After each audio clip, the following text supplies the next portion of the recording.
Now, we've been exposed to some pretty heavy-duty sights from around the world during this pandemic. From inside intensive care units, where ventilators kept the seriously ill alive, to the body bags of Wuhan and now the UK piling up with nowhere to be stored. The virus has frightened the hell out of many people, especially the vulnerable. But as I've kept saying, it is very easy to see the nightly vision of the damage this virus has been doing. What you can't film, and therefore what you can't see so easily, is the pain, the suffering and the deaths attributed to the economic damage wreaked by lockdowns and border closures. You don't get the same appreciation for what's on the other side of the coin. You can't see the sackings, the tears in offices and factories, the family fights that ensue when the debts take businesses, homes and cars away. Today, though, you could actually see a glimpse of what that side of the pandemic is like, what disaster it has created. Melbourne's Herald Sun listed the companies and businesses that collapsed during Victoria's agonising second lockdown. Of course, the Victorian Premier holds an horrific record. He kept his jurisdiction locked down longer than any other in the world, 111 days. And for most of the last 30 days of that, the state was recording a mere trickle of new infections. He could have and should have trusted his health system, his contact tracers, and reopened much earlier. And this is therefore what he created. His state holds the dubious honour of leading the nation in corporate collapses in November. 115 went bust. 1 month.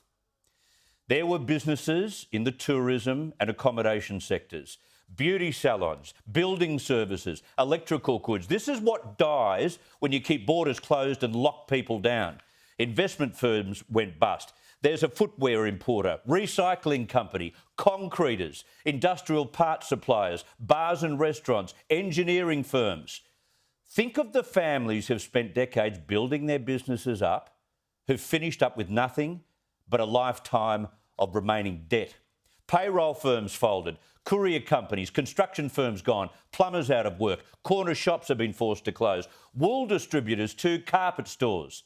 This is the other bloodshed caused by politicians who firstly allow the virus to repeatedly escape hotel quarantine and then use lockdowns to save their sorry backsides.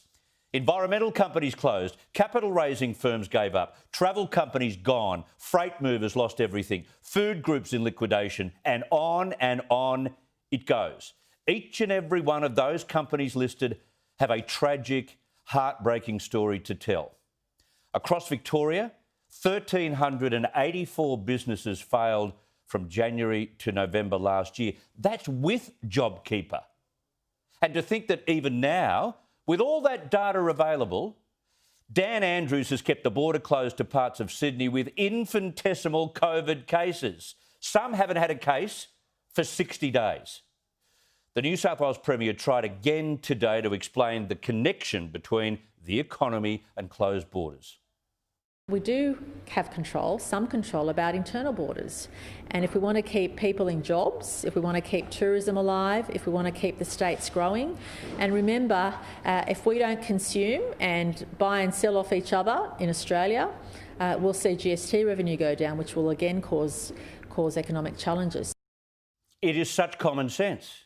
But Sydney, or parts of Sydney, is still shut off from all other states and territories at a time when the virus is actually under control.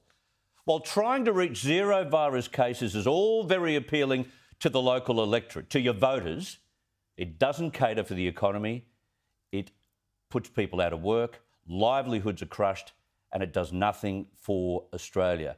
And where's the Prime Minister hounding these selfish politicians about their self-serving rules and restrictions? Well, he gave up on that long ago because they wouldn't listen. We don't have a COVID emergency anymore in this country. We have an economic emergency where jobs, wages and businesses have all been trashed.